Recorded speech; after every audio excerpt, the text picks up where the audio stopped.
Hello everyone and welcome to the EmploySure webinar. Today's discussion is titled, Do you find managing difficult employees and inappropriate behavior difficult? We are pleased to welcome our presenters for today, Renee Cahill and Karina Schmidt. This webinar is live and interactive.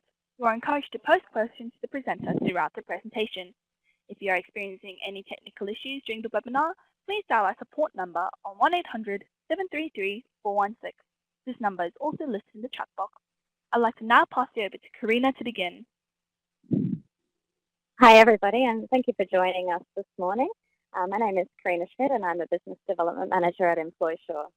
As part of our partnership with P&C Queensland, we are committed to ensuring access to knowledge and training so that P&Cs have the confidence to manage their staff.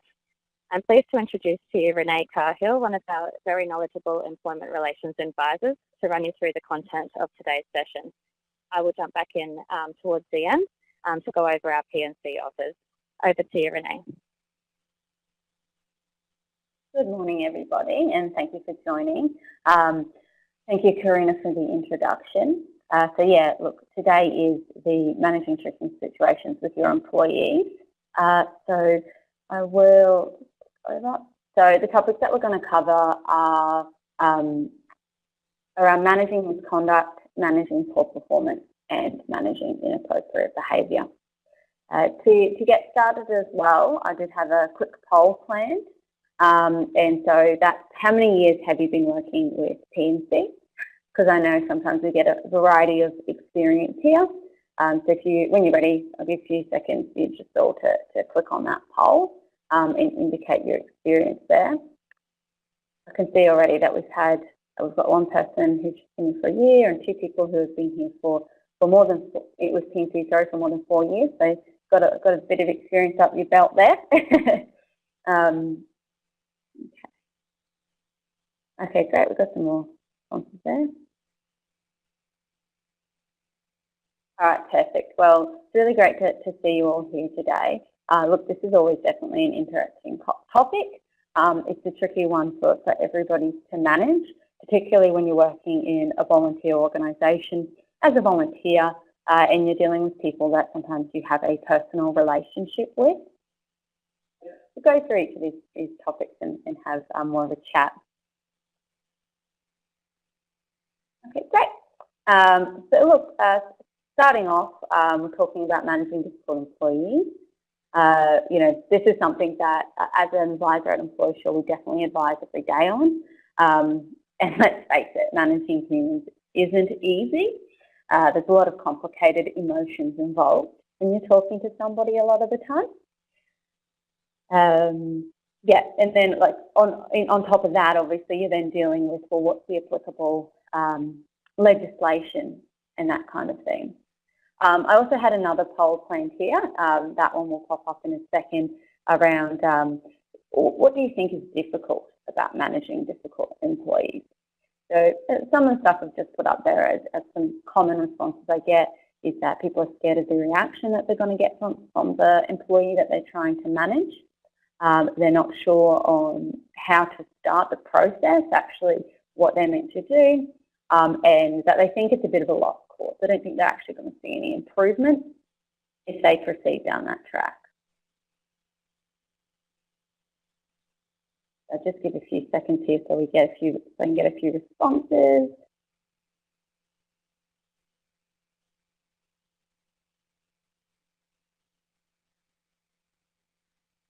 Yeah, great. So you can see a few people have responded there. Basically we're hitting all of those. So, and that's sort of to be expected. And sometimes, you're not necessarily one. You may yourself be all three of those. As to why you think it's difficult to manage difficult employees. And so we'll close that one for now. Okay, great. So yeah, so as I was saying as well, you chuck in regulation and what are you actually meant to do, and it can become quite difficult for managing employees. There's protections from unfair dismissal, adverse action claims, and then there's of course a really hot topics of bullying and harassment, which pop up, which can be very challenging to know where you should start there. And of course, you know, when you signed up with EmploySure, that's what we're here to help with. We get calls on these types of things every day, and we talk employers through them so that they don't face these problems alone. Okay, so of course, because it's difficult, sometimes we shy away from dealing with these issues. So, you know, maybe we're scared, or for those reasons we were just discussing, we don't want to approach the issue. So we sometimes, I guess, you know, we're all guilty of this. We like to think that if we leave it, it'll just go away. However, unfortunately, that doesn't tend to happen. A lot of the times it will get worse. It can lead to lack of productivity, bad culture, high staff turnover, poor customer service. And of course, then you can potentially have claims by employees. This is particularly the case when we're talking about bullying, because, you know, we may hear that something is going on, but we don't do anything about it, and often it will just get worse, and employees will be more likely to make a claim. And of course, if we haven't managed the performance properly, then we could end up with a claim for an unfair termination. Okay, great. So yeah, effectively, I guess what I'm here to talk today is about that, and I'll share some of my experience, because we know that you know, it's difficult, but as an advisor, that's what I'm here for, is to provide advice and talk through, so that we know the regulations, we know the cases, we know what you have to do, and that leaves you to you know, free up your time a lot more to focus on other things, particularly when you're trying to do fundraising and everything like that. We'll help you do the complex stuff, and then you get to focus on the fun stuff. Okay, great.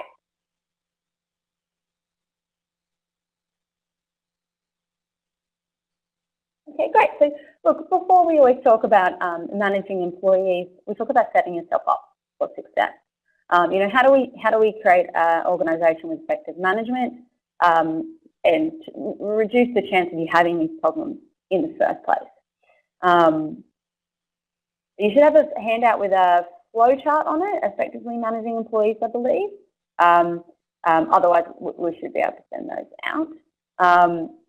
And looking at that, obviously, we're talking about here on the slide recruitment, onboarding. You know, obviously, recruitment is invaluable. You want to have the right people working in your organisation. Onboarding, it's really important to set the right expectations.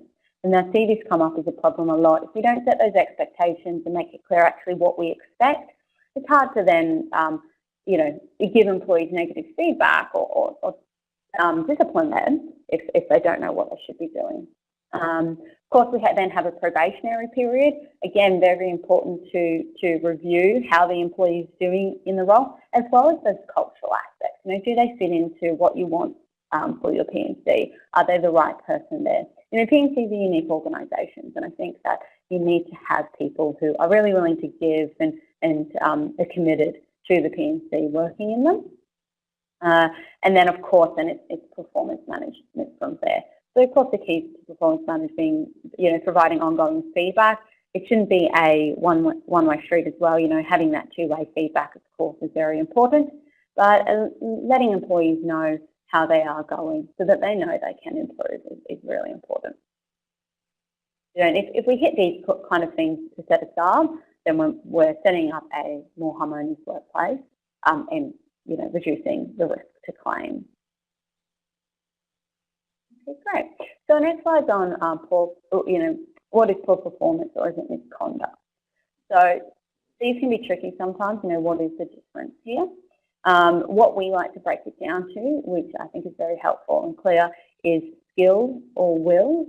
So are they lacking the skill? You know, do they not have the knowledge, the technical capabilities, you know, basically ability at the end of the day to perform that role? In that case, we're talking about poor performance. So they're not skilled enough really to do the job that they should be doing. And then of course there's will. Are they willfully doing something that they do actually have the skill to do? They're just choosing not to perform that work. So it just can overlap a little bit with performance stuff sometimes. But so really coming down to, well, have they shown us this before? So well, then we know that they're able to do it. They're just choosing not to. And that is what we would call misconduct. So I will have another poll here as well for you guys to click on. So the question is around, what is misconduct?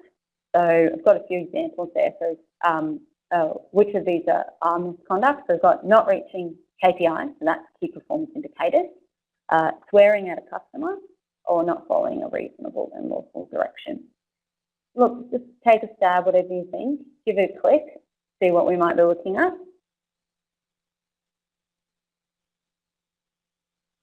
Yeah, so we're getting a lot of comments for swearing at a customer. And look, you're 100% right there. Swearing at a customer is misconduct. We have control over how we speak to our customers, and therefore that's definitely a willful action to swear at a customer. Even if it's maybe an emotional response, it's still definitely not due to a lack of ability. It's due to their choice and actions. Look, not reaching KPIs, no one's clicked on that, that's great. So you're right there. Generally speaking, not reaching KPIs would be a performance issue. Of course, unless they were willfully choosing not to reach their KPIs and it wasn't because of a lack of skill and not following a reasonable lawful direction, that's sort of the same as KPIs, probably more likely to be misconduct, generally speaking, but again, could be a performance matter. Yeah, so I think everyone's sort of got the hang of that there, so we'll close that one up. Okay, great. And look, and we've sort of got those listed on the slide as well, and it's asking the question, why does it matter? What is the end goal? Look, I suppose if we're talking about why does it matter, that's really important, I suppose, is how you move forward to managing it. So managing an employee who's engaging in misconduct willfully is a lot different to managing an employee who's got a lack of performance. Somebody who's willfully doing something, they need to obviously be pulled up on that. They need to be reminded, I suppose you would say, on the correct processes. And a lot of the times it results in more formal disciplinary action, whether that be, a warning or even sort of like a verbal warning or something like that, all the way up to, potential termination if we're talking about very serious issues and serious misconduct. But if it's a lack of performance, then just giving somebody a warning or something similar, generally speaking, it's not going to help correct the issue at all. You're not going to really see any improvements because they're not skilled to do it. So there we'd be looking at, generally speaking, obviously giving them some time to upskill, maybe some training, talk through all those types of things. And what we do there is normally implement what we call performance management plans. Yeah, and so what is the end goal? So what are we trying to achieve? We'll often ask you that. So I think it's a good thing to keep in mind if you're coming to seek support. What do you want to get at the end of the day? Is the goal to improve the employee's work? Or is it to just stop the behaviour? Or is it with the end goal of terminating the employee? Obviously, what you want to get as the outcome will affect how we advise you. We will take that into consideration. Of course, we will make sure that you're following all the correct processes at the same time as well. As mentioning earlier, there's not always that clear link between what is performance and misconduct, and that may impact as well on what the goal is that you're trying to achieve as to whether we would advise to go down a misconduct route or a performance route. Again, obviously, if something was a clear performance issue, it would definitely be recommended to do performance management. If you are going down any sort of performance management process, the most important thing is to pick up the phone and give us a call, so that you're covered by your insurance with EmploySure, and you seek the right advice. So it's going to make the situation a lot less stressful for you because you'll have everything up front, you'll be prepared, and we can help you with all your documents and everything like that, and then you'll be protected. If the outcome was, say, termination you were looking for, if you get a claim and you followed our advice, then that's where you get protection through our insurance. Okay. So the first topic here is managing misconduct. So let's jump into that. As we were discussing what misconduct was as before, so let's keep that in mind. We're talking about willful behaviours here. of course, I guess when we're managing conduct, some important things there to know, I guess, what we're alleging that the employee has done when we're running through that process. We'll be looking for specific examples of the behaviour that we're talking about, whether that be, swearing at a customer, like was mentioned earlier, or, getting into it maybe with another employee, or, willfully sort of doing something in the tills that they shouldn't be, or what's a good one in tuck shops is generally, food handling. They may know better, but they might have chosen in that situation to do something else, which obviously has serious impacts around health and safety. Okay, and look, running through here, so of course we're going to look for, is there a valid reason? So of course, do you have sufficient information and evidence to go straight to disciplinary, or do we need to investigate this a little bit further? And we may advise that. We may say, look, we really feel that you need to go speak to some witnesses or get the documentation that's relevant before you put this to the employee. So it's better to be prepared, of course, up front. And then we would invite the employee to to invitation for a meeting, and then obviously hold that meeting, and then you can provide an outcome for that. So some people may think, well, why do I have to jump through all these hoops? Why do I have to go through this process? And look, why we recommend that is because it is best practice, and it's to ensure your own protection.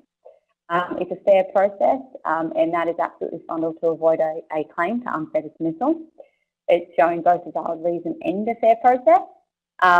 And look, a really common thing here is employers who fall down on process. They have absolutely just reasons for their termination, but they fail to follow process, and they still result in an unfair dismissal claim. And nobody wants that, particularly when you've got the reason behind it. So there was a recent case with a truck driver terminated for urinating outside the entrance to a customer's warehouse. And of course, obviously, this was a valid reason for termination, quite serious misconduct there, particularly with the customer. The employee was awarded $16,000 because the employer had terminated without giving the employee an opportunity to respond. And also to look at the CCTV evidence. Part of that, part of his response would have been that he had diabetes, which I suffered with urinary urgency.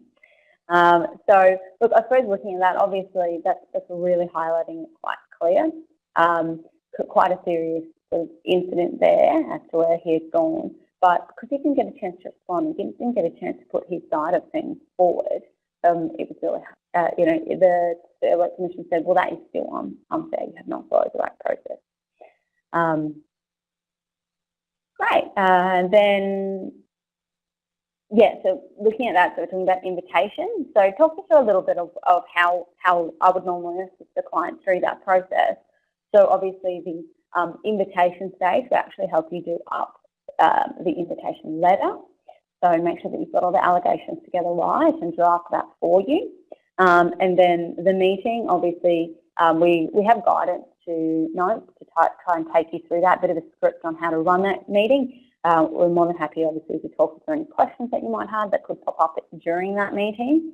But because you'll have the letter nice and clear, that really sets you up for success at that meeting, as you're able to talk through the allegations that have been put down, then ask a few questions around that. Of course, after you've had the meeting, what we recommend is that you give us a call back up so that we can help you, so we can give our recommendation as to your outcome. So always, I suppose, considering that you don't necessarily have to follow advice. Of course, if you don't, though, it could impact your insurance. So we do recommend that you do. And when you, and generally speaking, we'll call back up, we'll talk through what happened at the meeting, and we'll be able to recommend the right outcome for you, considering your specific business as well and all the issues that we're having. You know, this could also factor in previous warnings or final warnings before you proceed to some sort of termination. Yeah, and just sort of help you through that process. So we'll be there every step of the way with you, I suppose, is the important thing to take out. And we've got really great documentation to make that a simpler process for you. if you have one of those issues of misconduct. Okay, so we'll talk through that in a bit more detail now as to what you're doing through each of those stages. So the process is effectively about informing the employee of the disciplinary action proposed against them and the meeting. And of course, you should give us a call before you take any action. We'll consider all the appropriate steps, walk you through the process, and then prepare the invitation letter for you. Even if you've conducted a meeting a number of times, we might recommend a different approach, so it's always good to touch base with us. Circumstances highly impact our advice in this area. For example, as we mentioned earlier, an investigation may be necessary. We may not think that you have sort of enough information to go forward, or there may be a number of other risk factors that we need to touch base on that could have popped up since last time that we spoke to you.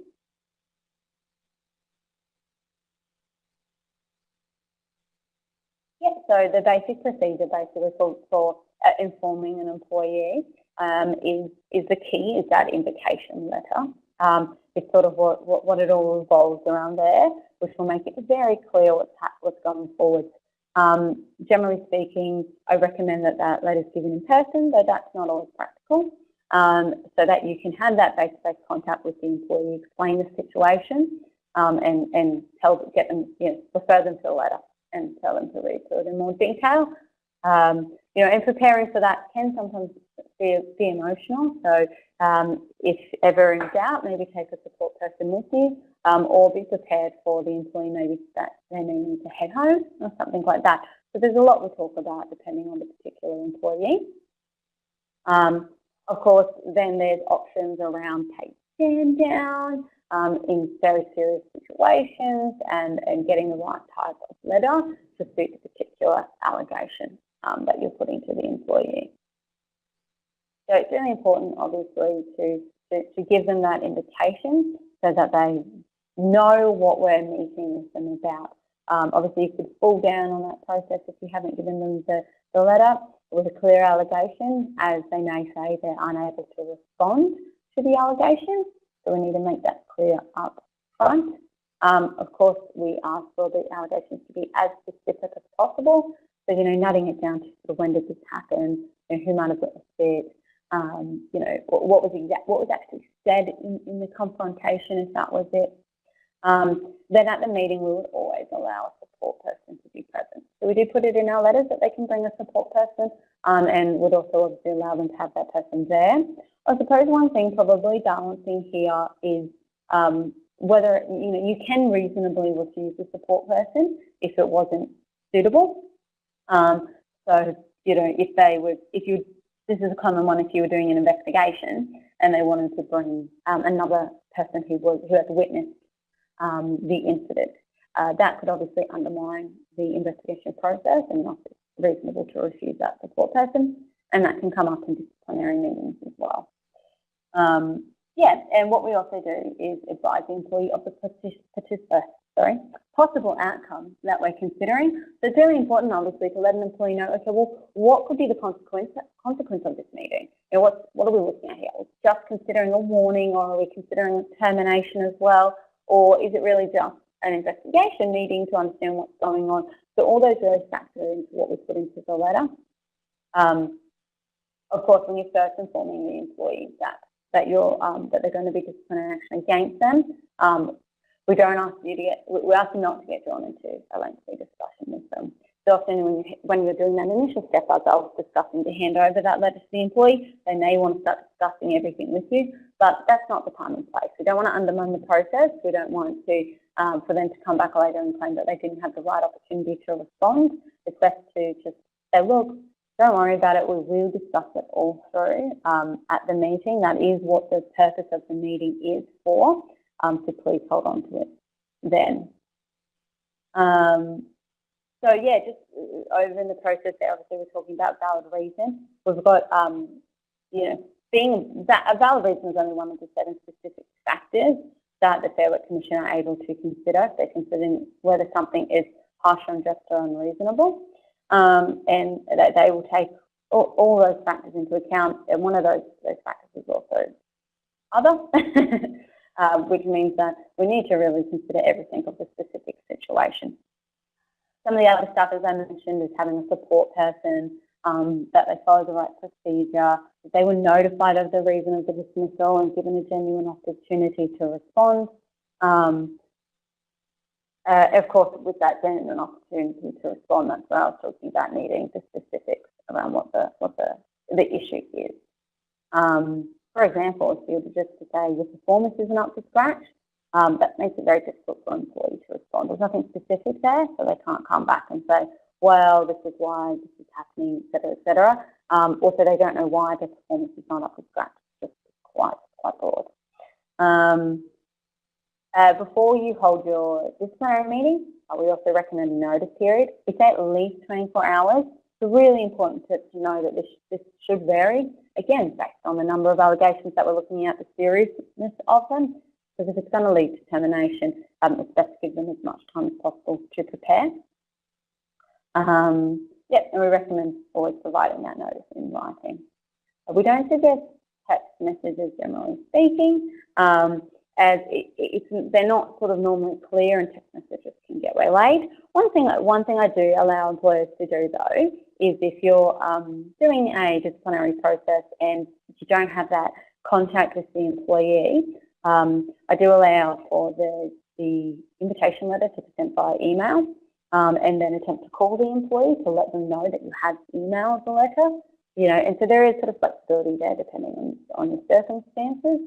Some employers do a lot of communication via text, and they do take that into consideration as well. If that's a normal form of communication, you know, that's a bit different. But if you never text and then you suddenly text the employee, it could catch them off guard, and I probably wouldn't recommend going down that text. Certainly, if we're talking about any outcome, that should be done face-to-face or in writing and sent to their registered address. Okay, great.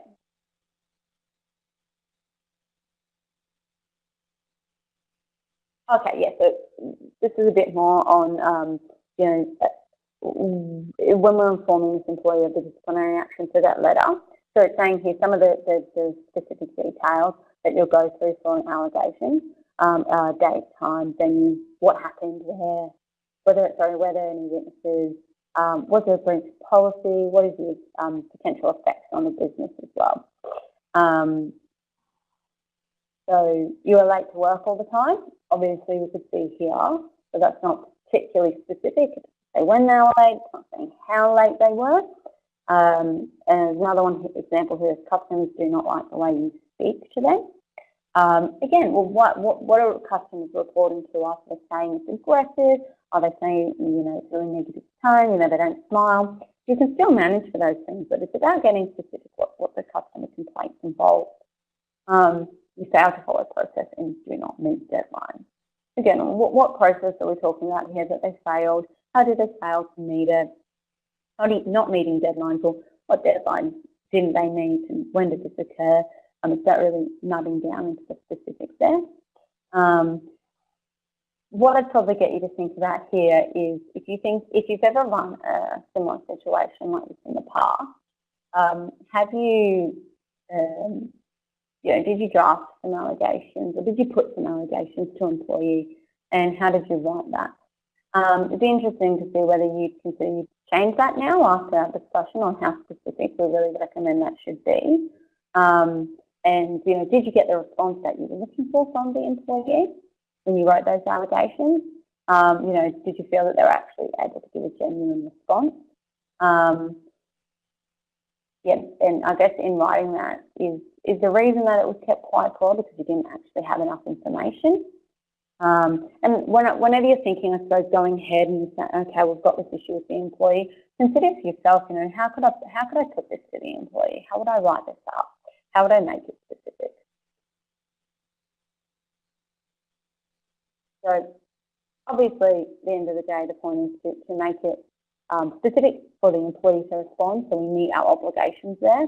And that's why our advice team will ask you about this, and possibly ask you more questions or ask you to go get more information so that we can ensure that we've got enough for the employee to respond, of course, resulting in you being protected as a business at the end of the day.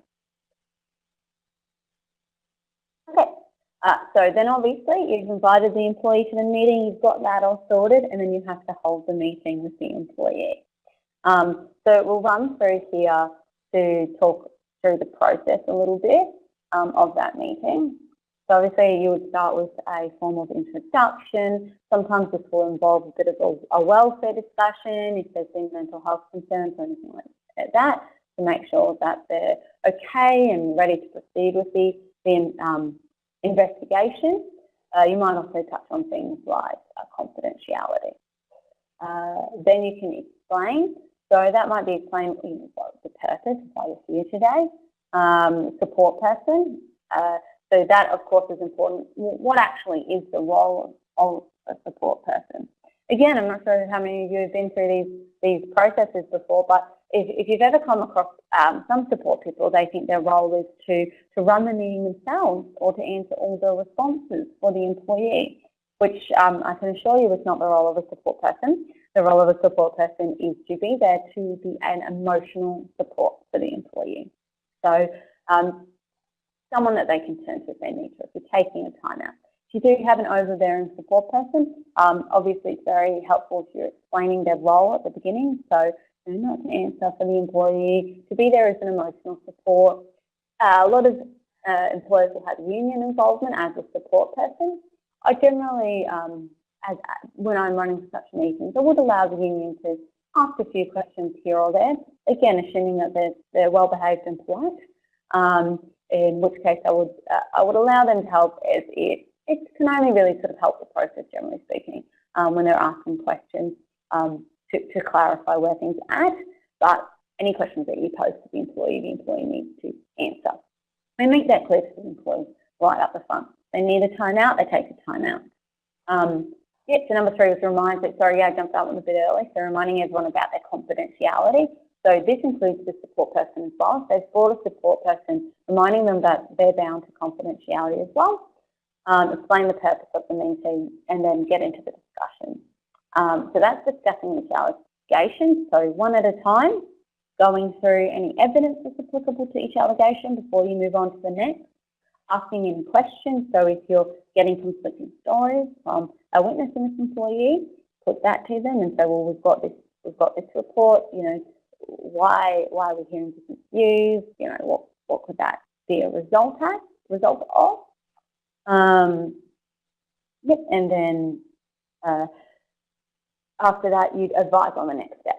So we always recommend that you advise them that you will be looking into the matter further, and then you'll finalise things and you'll be in touch with the outcome. And of course, ask them if they have anything else that they need to say before you wrap up the meeting.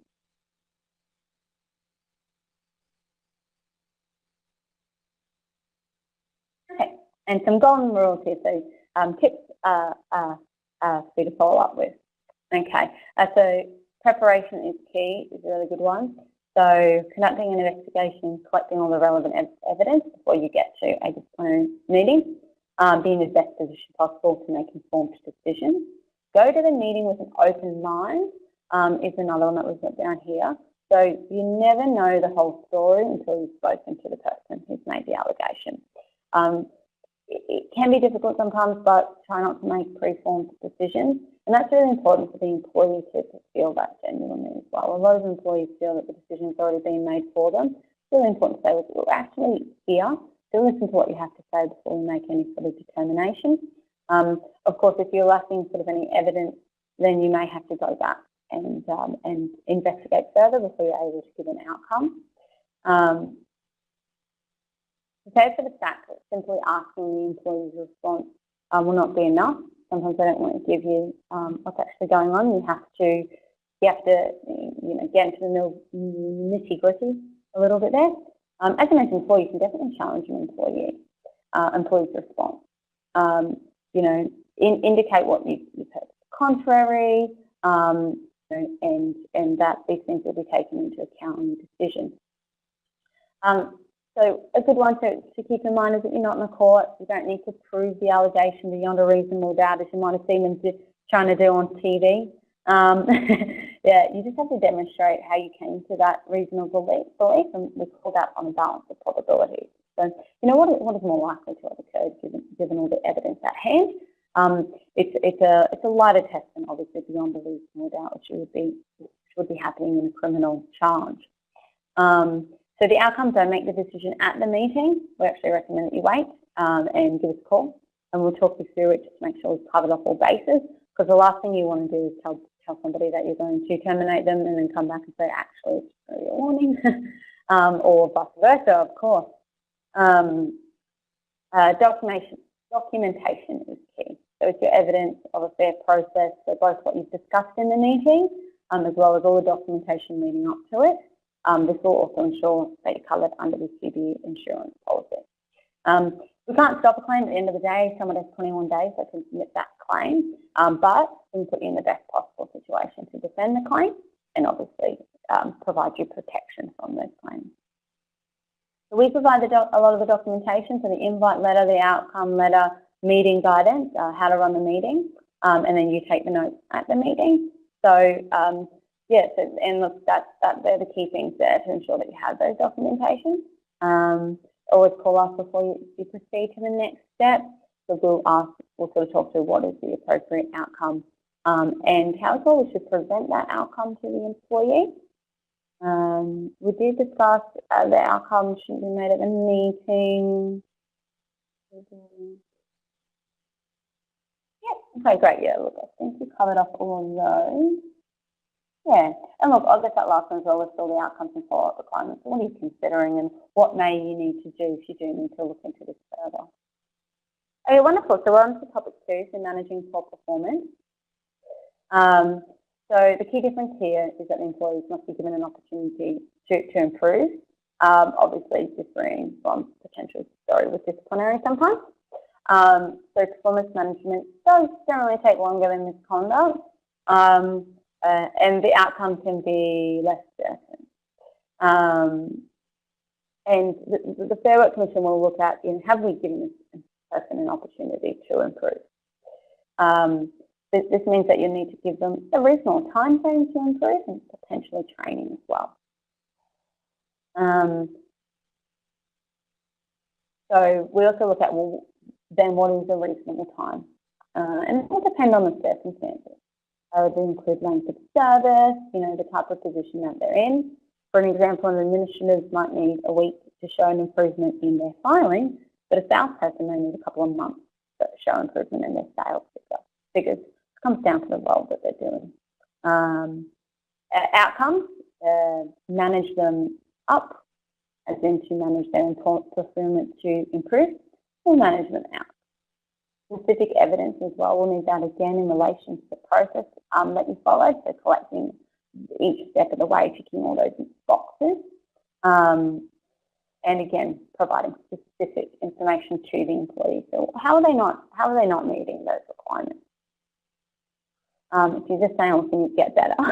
Well, how do they need to get better? And that's a really hard one for employees, definitely, and employers on both sides, particularly when we're talking about things around, personal characteristics, maybe an attitude problem, or it may be a lack of friendliness in their customer service. It can be sometimes hard to measure those things, but note it out with an advisor, and you'll be able to get to the end point, as well as do they need training. A lot of employees may claim for the bullying in this process and that kind of thing, but it's always really important to keep in mind that you, as business owners, you are able to take reasonable management action against an employee. They're the key words. Is it management action done in a reasonable way and reasonable in its context as well?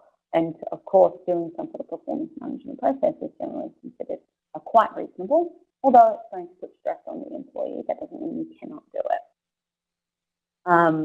So reasonable time frame, just reviewing there to improve the performance. Practice, this generally means more than one opportunity to improve. So you may look at a couple of warnings along the way because you're still not improving, you've still got further to go. And it's a longer process than terminating just the disciplinary, where they may just do something a couple of times and you're able to sort of further practice you out. Again, the documentation that we provide here is invitations to a meeting to discuss any issues. Guidance on how to conduct that meeting, reviewing any improvement plan, as well as we have a template there, which we'll need to get stuck into a bit into the details of what you're reviewing and advising on any outcomes and how to document everything there.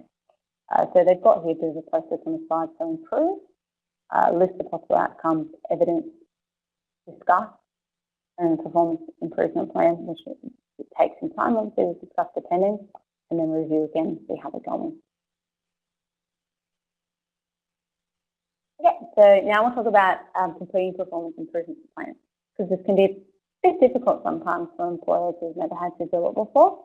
So it's often called a PIP for short, for PIP, and you set yourself up for success for a performance improvement plan by having position descriptions in place, KPIs, and those types of things so that you can see what you're actually measuring the performance on. You should also have a blank performance improvement plan in your pack, and you can have a quick look through that. So why is this important? We always recommend using a form of performance improvement plan rather than just giving some verbal directions. It helps set clear and measurable targets and timeframes for achievement and will act as a guide through the performance management process. So it reminds you what you're actually looking at as well. You need to show that you're giving the employee this opportunity to improve. So let's have a look here on how you would complete this.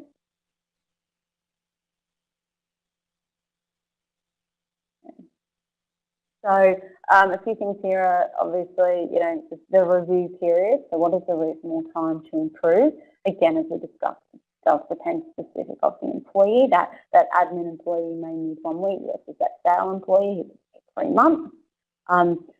We also need to run through more than one period of improvement. So generally there's a longer period with multiple reviews in between. So weekly, fortnightly, monthly, again, depending on the situation.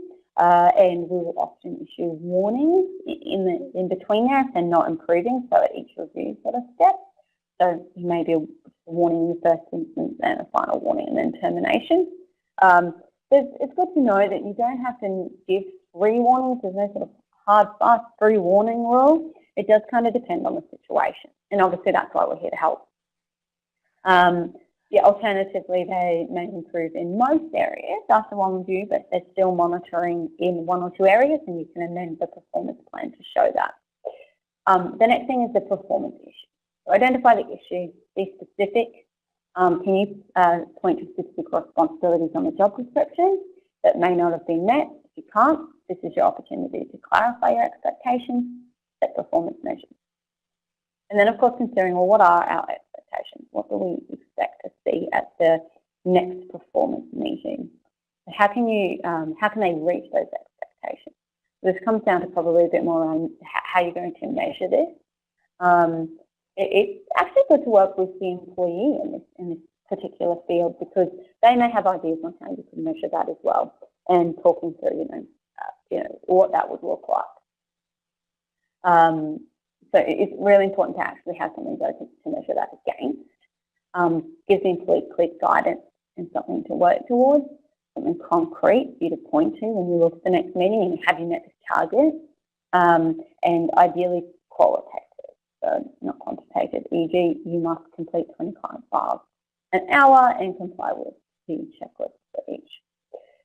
Where day-to-day performance is difficult, you might set a weekly or monthly deliverable, something to measure at the end to see how you're going. Of course, the best goals are specific and measurable, and you can set clear expectations, and that's where we've got up on the screen, SMART. So I don't know if many people have heard of SMART goals. They will, we'll talk through that a little bit. So you can see on the slide that it's got specific, measurable, attainable, relevant, and time-based. If anyone wants to chuck, it would be a great time if anyone wants to chuck any goals they've used using the SMART goals, or any goals they're not sure of how they would phrase as a SMART goal, into the comments, and we can talk through those. But obviously specific is nothing down to what is the issue here. So one that probably comes to mind for me is for an employee who has, let's say, not washing their hands before they're touching the food. good ones there. So we're saying, you know, the specific issue here is failing to wash their hands, you know, before, it may just be before specific events, so maybe after they've used the cash register, or maybe when they come in first thing in the day. They just put gloves straight on, or they just jump straight into handling the food without washing their hands. And then obviously, well, how do we make that measurable? Well, that's a relatively sort of easy one, I suppose. They should wash their hands each time they come into the kitchen or after each time that they use the cash, and you can obviously quantify that by saying, yeah, there needs to be, this needs to not happen. So a zero target there of no further failing to wash hands. Is it attainable? So reflecting on the situation, this could be more difficult if you're talking about a situation where they have to meet sales targets or something like that. You know, what are they actually able to achieve in the time? You know, if your best performer isn't hitting, you know, let's say 5 sales a day, and that you expect this employee to, well, that may not be reasonable and therefore not sort of attainable. They can't attain that. You know, is it relevant, obviously, to the situation that is going on, and linking it to some sort of time frame. Really important as well, because if you're saying, you know, you need to get, you know, 5 sales a day, well, then you specify the time frame per day, you know, or over a month, how many sales over a month, or whatever that may be.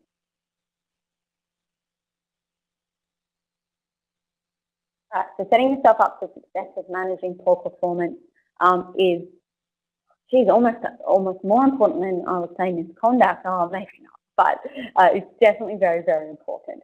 So, you know, here we've got position descriptions, policies and procedures to set the expectations with the employees.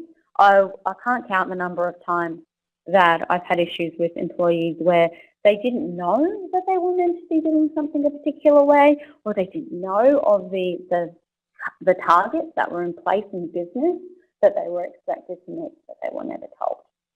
Continuous feedback is obviously key. So, you know, that's one of the, I suppose, pitfalls. If you leave poor performance unchecked for too long, you know, the employees will fall into that way of doing things. And generally that becomes the norm. Feedback should be part of your everyday in managing people. So, you know, as you see things, as you let them know, presented in a nice way, but getting them that feedback. And we all want that, I think, from jobs as well. And even employees in a PNC want that too. Also, trying to figure out why there's a disconnect. So why is the employee not doing the things the way that we've asked? Is it because we haven't told them what we need out of their job? Because they haven't been provided, say, the right training to use the cash register?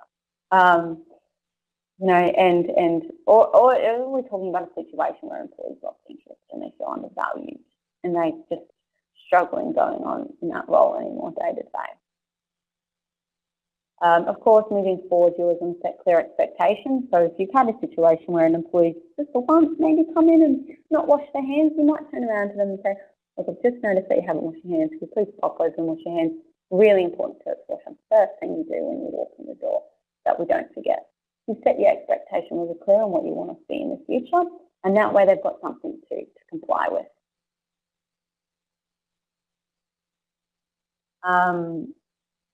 And look, at the end of the day, you are the bosses of the organisation. So whether you're, you know, operations manager or whether you're a PNC executive, you guys are generally in charge of the people underneath you. A lot of employees push back in PNCs, but it is your responsibility at the end of the day. So they do need to listen to your directions. As long as it's a reasonable and lawful direction, you're able to require them to do that. And, you know, best sort of wording I've ever sort of come across is just when employees refuse to do something, remind them, look, actually, this is a reasonable and lawful direction. Are you saying you're refusing to follow that? Put it back to them. Often they'll realise what they're doing, realise maybe their emotions are getting the better of them and correct their behaviour. Another thing we see a lot is employees who are being performance managed, claiming that they feel bullied. Again, I can reassure you that it's reasonable management action to conduct performance management, providing constructive feedback, particularly in private, it's not bullying. I suppose where you can overlap sometimes. You don't want to be screaming across the room the issue to somebody, or bringing it up at a staff meeting wherever else is present and pointing them out specifically, because that could be considered unreasonable. Be consistent and fair in your approach as well is really helpful. Most employees will feel bullied or unappreciated if they're being treated differently to others. Use appropriate language and no swearing and those types of things, and provide the feedback in a constructive way. So with always finishing things positives, I think, to reassure them that you are confident that they will be able to meet that expectation in the future, and not giving that feedback in front of others. So if you do want to give feedback to the group as a whole, then that should be done to the group as a whole, and not specifying any one person in particular.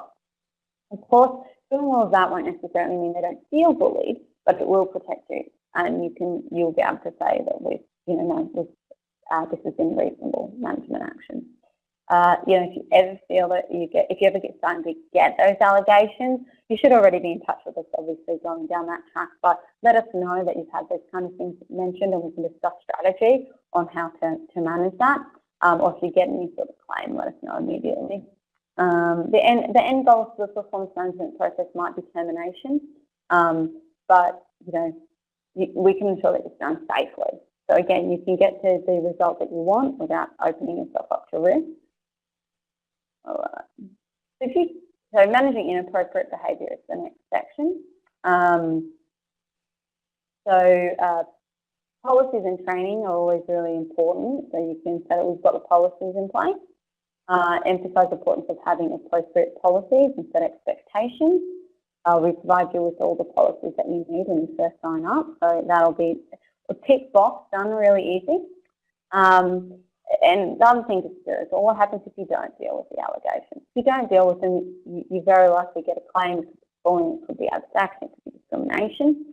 Also health and safety issues like compensation claims and that kind of thing if you haven't ensured a safe workplace for all your employees. There's another potential route that employees take is constructive dismissal. That means that they claim that their dismissal is at the employer's effect because they weren't properly supported. So of course, you're set up with all the right policies, so we ensure that you're set up there. If you can get a complaint, again, we're there. You just have to call us. We'll talk you through it. We'll discuss options, investigations, informal resolution, anything that you might need. Do up all the letters so that you can go through.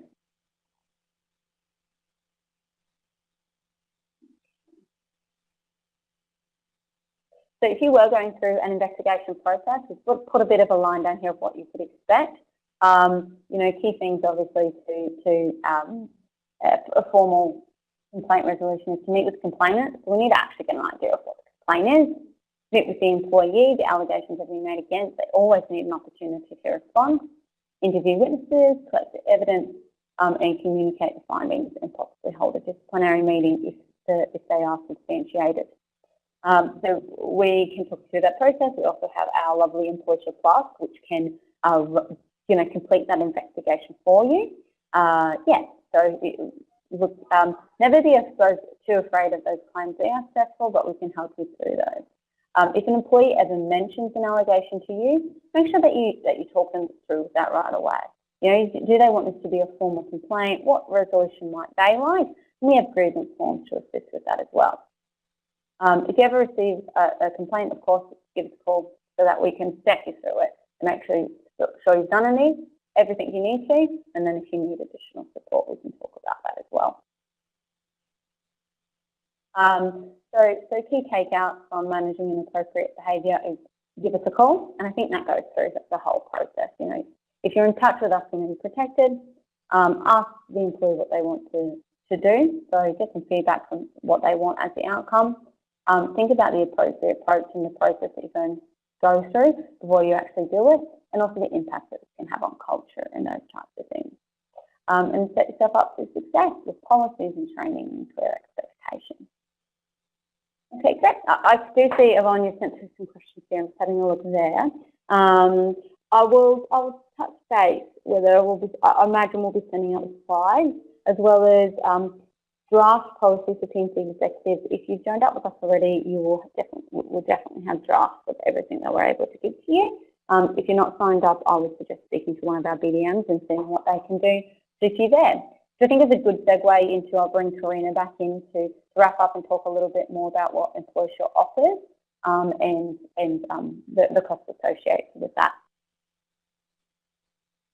Thanks, Renee. That was excellent. I certainly learnt something myself today. So just in further to some of the points that Renee mentioned today, obviously very, very important how we manage performance in our business and the steps that we take. As part of our membership with P&C Queensland, our advisors can help with things like disciplinary action, performance management, termination and resignation, underpayment, bullying complaints, workers' compensation, union interference, which would be quite rare, but also independent contractors. And as part of that service, we also do provide the supporting documents, so disciplinary invites, performance management, termination, resignation, underpayment responses, bullying complaint responses, and all redundancy letters. So our team are certainly a great support to manage anything within your P&C associations that you may come up with from time to time. So if anybody on the line on the webinar today is not already a member with EmploySure or hasn't had an opportunity to speak to one of our BDMs around what we offer, I'll just run through them very quickly with you now. So our first offer is our advice only. So you can have access to one of our advisors. You might be lucky enough to speak with Renee directly or one of our other very knowledgeable advisors. So that service is 550 plus GST per annum, and that's a great way to always have us available to talk you through anything to do with employment matters across the course of each year. Our second service is based on number of employees. So if you're a P&C that just has a tuck shop, you might just have the 1 to 5 employees. We can also do our level 2, which also includes a full suite of new documents. So what we do is we come in and talk to you around compliance. So we look at your employees in the business. We look at a handbook, an employment handbook, and that's going to go into a lot of things that we discussed today, policies around different things that we might come up with from time to time, like, how do we call in sick? How do we apply for leave?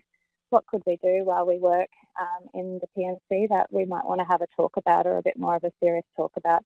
So that service does include providing you with a nice suite of documentation that can give you peace of mind as we manage things in the future. It also comes with, of course, the advice team and the unlimited advice, and also the supporting documentation. It also does represent and insure you against any claims. So if we have an employee who might want to challenge us, depending on the seriousness, they might go to a further claim. We would actually step in and assist with representation and insurance of that matter, provided you simply follow our advice. On the screen there, you'll see level 3, so that is for 6 to 10 employees. So the prices vary between 1,500 plus GST or 2,500 plus GST, depending on the level of staff, and that can also be paid by a monthly debit. Our level 4, which some PNCs will have an after-hours school care and a tuck shop, and have quite a number of employees. We do also offer our full service, which is no different to the level 2 and 3, but it is just based on a percentage of your overall payroll. And we also do your compliance, your advice, your representation and insurance as part of that service. So I'd strongly suggest, if you haven't already spoken to someone from our team, that you might want to have a chat about, what would be best for you, depending on the level of documentation you've already got available in the business. So I'll leave the chat there for anybody to ask any questions, and I'll pass back over to Renee. Hi, please feel free to shoot through any employment-related questions that you might have. I'm not sure if any of you've seen the pop-up question here from Amanda, just asking if there's the cost for the different levels. I'm not sure if you can answer that one. I can't see the chat. So there's different levels. So level it's just asking what was the level 2 cost. Sure. So level 2 is 1,500 plus GST. Yep, so the levels go level 1, 550 plus GST, level 2, 1,500 plus GST, level 3, 2,500 plus GST, and then our full service It's just based on a percentage of the overall payroll. I hope that is helpful. Great, thanks, Karina. Does anyone else have any questions they want to put up with regards to managing employees or anything they might want to discuss there about P&C related info that they have questions for? I'll wait around a little bit, see if anyone has anything that they want to pop up. Otherwise, thank you everybody so much for attending. If you want to get in touch with Karina, I've put her details up on the screen here now as well, and she'll be able to talk through that more with you and what we might be able to offer you specifically there.